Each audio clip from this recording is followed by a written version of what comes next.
Bonjour et bienvenue à cette 14e capsule du journal intime d'une épouse d'un ancien combattant atteint du syndrome de stress post-traumatique. Moi, dans la vie, je suis particulièrement choyée puisque mon tendre époux, dans le cadre de son service militaire, a suivi le Defense Driving Course des Forces armées canadiennes. Et quand dans la vie, tu as suivi le Defense Driving Course des Forces armées canadiennes, ça veut dire que tu es exempt de tout accident. Parce que tu sais conduire dans toutes les conditions possibles et inimaginables.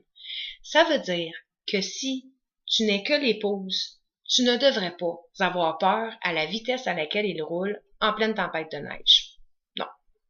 D'ailleurs, je vous dirais que j'ai hérité du titre de navigatrice, mais j'ai compris avec le temps que c'est un titre purement honorifique. Ça veut rien dire pantoute pour lui dans sa tête, puisque je pense que il sert de ça uniquement pour me garder occupée afin de m'éviter de chialer.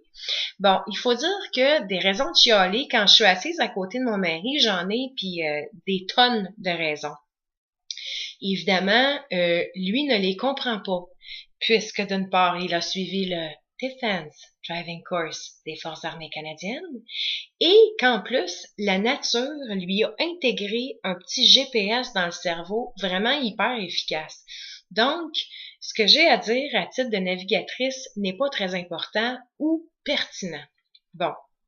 Concrètement, ce que ça veut dire dans la vie, c'est que mon mari, il a une mission absolue quand il est sur la route et c'est celle de vouloir couper le coin. Qu'est-ce qui se passe à un coin?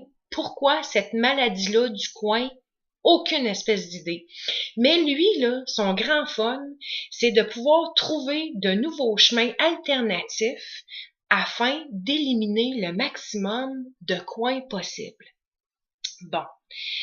Il décide toujours d'explorer un nouveau chemin quand, précisément, il faut être en quelque part à une heure précise. N'est-ce pas là la belle opportunité d'explorer de nouveaux paysages? Bon, si en tant que navigatrice, je me permets humblement de lui faire remarquer qu'il me semble que le chemin qu'il a utilisé est plus long en temps que le chemin que nous utilisons traditionnellement, il me fera remarquer avec un léger ton de condescendance que bien que ça soit peut-être plus long en temps, c'est toutefois plus court en kilométrage et que par conséquent, je ne sais pas de quoi je parle. Donc, navigatrice honorifique, de quoi tu parles? Aussi, ce qui est le fun, c'est que le respect des règles, c'est fondamental pour lui. Donc, rarement, ça lui arrive de se lâcher lousse puis de rouler, par exemple, à 108 km/h sur l'autoroute. Bon. C'est sûr que quand il décide d'essayer de dépasser un camion, par exemple un 53 pieds sur l'autoroute, à 108 km/h, on s'entend pour dire que ça peut être une opération relativement longue et ardue, qui peut amener un taponnage de voitures dans le derrière, n'est-ce pas? Parce que il y en a des malades mentaux qui roulent à 110, 115 sur une autoroute. Bon. Quand la navigatrice que je suis ose s'exprimer sur le sujet, lui faire remarquer que ça serait peut-être le fun, parce que moi, je me sens mal pour les gens en arrière. Puis là, à un moment donné, je mets un peu de pression, tu sais, pour qu'ils dépassent, puis qu'ils se tassent. Alors, il me fera remarquer, avec beaucoup d'assurance d'ailleurs, que de un, il roule déjà à 108 km/h, ce qui constitue en soi un privilège pour moi, la navigatrice qui est jamais satisfaite de la vitesse à laquelle il conduit, mais aussi pour ceux qui le suivent en arrière. Non seulement il leur évite des tickets de vitesse, mais en plus, c'est son expression favorite, il s'en calisse. Alors, si les gens sont pressés derrière lui, ce n'est clairement pas son problème. Bon. À l'inverse, si il roule toujours à 108 km/h et suit quelqu'un qui roule également à 108 km/h, qui dépasse un camion, ça se pourrait qu'il décide de s'amuser et de faire le fou et d'augmenter sa vitesse à 111 km/h. Invariablement, la personne devant nous qui choisit de garder sa vitesse de 108 devient incontestablement l'épais du jour qui ne devrait pas conduire puisque son comportement représente un danger public. Trouvez l'erreur.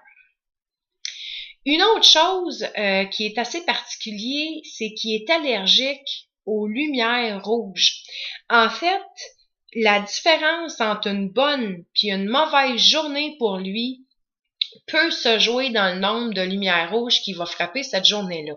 Alors, plus qu'il frappe de lumières rouges, plus que ça constitue une insulte suprême à son intelligence, puisqu'il se demande comment se fait-il que lui a compris que des lumières devraient systématiquement être synchronisées. Comment se fait-il que les lumières ne sont pas synchronisées, puisque il déteste être arrêté à une lumière rouge et que ça lui fait perdre son temps.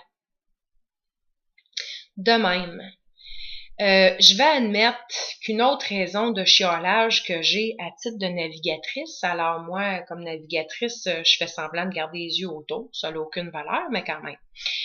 Quand, par exemple, parce qu'il est très courtois sur la route, mettons qu'il arrive à un stop et qu'il y a un piéton qui veut traverser, il va se faire un devoir de céder le passage au dit piéton. Il va d'ailleurs lui donner l'ordre avec son doigt, puis il va lui dire, là, ah ouais, vas-y, vas-y. L'affaire, c'est que on dirait que si son doigt bouge, il faut que son pied pèse sur le gaz. Fait qu'en même temps qu'il dit vas-y, il avance un petit peu sur le gaz pour être capable de prendre son élan la minute que le chemin est clair. Là, il comprend pas que cette façon de faire-là peut susciter chez, mon Dieu, le petit monde bien ordinaire, une très, très grande confusion. Parce que les gens ne comprennent pas toujours que le doigt, il prime sur le pied. Donc, et le fait que quelqu'un ne comprenne pas cette règle fondamentale de l'ordre qui vient du doigt, ça constitue également une profonde insulte à son intelligence. De la même façon, cette personne-là ne devrait pas se retrouver à circuler librement sur la rue si cette personne-là est absolument incapable de comprendre minimalement un ordre aussi simple. Bon, ce sont des situations qui nous arrivent régulièrement, parce qu'il fait tout le temps ça. L'autre chose, par exemple, bien que la navigatrice en moi assume son rôle et souligne ce qui est pertinent de souligner, ça n'a aucune valeur, mais c'est pas grave. Bon, il y a une chose où est-ce que j'ai appris à me taire, c'est le fait qu'ils conduisent dans le milieu du chemin, quand il n'y a pas de véhicule en sens inverse. Pendant des années, il a essayé de m'expliquer avec beaucoup de détails à quel point un chevreuil, c'était dangereux, point à la ligne. Et que par conséquent, la place la plus sécuritaire pour éviter mon Dieu, de faire face à un chevreuil, c'est d'être dans le milieu du chemin. Je peux comprendre là le truc du chevreuil, mais c'est l'emphase du danger. Et quand je lui demande combien de chevreuils il a frappé dans sa vie, évidemment, c'est 0. Puis moi non plus, j'ai jamais frappé un chevreuil de ma vie. Bon, ça m'a pris du temps à comprendre que c'est un réflexe qu'il a développé en mission. Dans le fond, il circulait dans le milieu du chemin pour éviter de se faire attaquer ou pour mieux gérer des attaques potentielles. Fait que là-dessus, même si moi, je me sens profondément tout croche, parce que je sais pas, moi, je suis déstabilisée par les lignes jaunes qui traversent comme le milieu de l'auto. Moi, je peux pas vous dire qu'est-ce que ça me fait en dedans, mais ça me rend vraiment de croche. Mais étant donné que là, je comprends la raison de son comportement, ben ça, j'ai décidé d'y laisser ça. Là, je fais juste me rentrer les ongles dans le dash, c'est tout. De toute façon, sa phrase traditionnelle, c'est pas ben grave. Alors, tout ça pour dire que, écoutez, moi, dans ma vie, clairement, j'ai beaucoup de difficultés à faire des two-point U-turn. Non, je n'ai pas suivi le Defense Driving Course des Forces armées canadiennes, mais j'ai le bonheur de vivre avec quelqu'un qui l'a suivi, le cours, qui l'a réussi et qui lui confère le titre d'excellent conducteur.